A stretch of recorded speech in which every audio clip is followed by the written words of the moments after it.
In this video, I'm going to show you how to delete an album on OneDrive quickly and safely.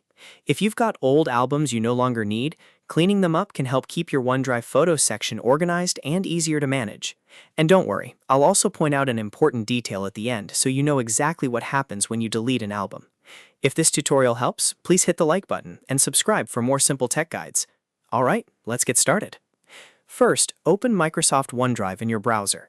You can go directly to OneDrive and sign in with your Microsoft account if you aren't already logged in. Once you're in, look at the left-hand sidebar. You'll see different sections like Files and Photos. Click on Photos because that's where your albums are stored. After that, find the Album section inside OneDrive Photos. This is where OneDrive groups your photo collections together. Now choose the album you want to delete.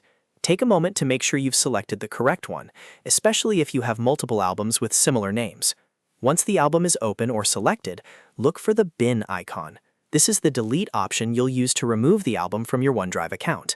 Click the bin icon and then click Delete Album when the confirmation option appears. If OneDrive asks you to confirm the action, go ahead and approve it so the deletion can finish. After that, the album will be removed from Microsoft OneDrive. Now here's the part that's really important. Deleting an album does not delete the photos inside it. Your original photos will still remain stored in your OneDrive files and in your Photos library. So if your goal is only to remove the album structure and not the actual images, this is exactly the right method. But if you want to delete the photos too, you would need to remove those separately from your OneDrive storage. So just remember, deleting an album is a cleanup step for organization, not a permanent photo deletion step. That's it. You've now learned how to delete an album on OneDrive in just a few simple steps. If this video was useful, please give it a like, subscribe for more easy tutorials, and I'll see you in the next one.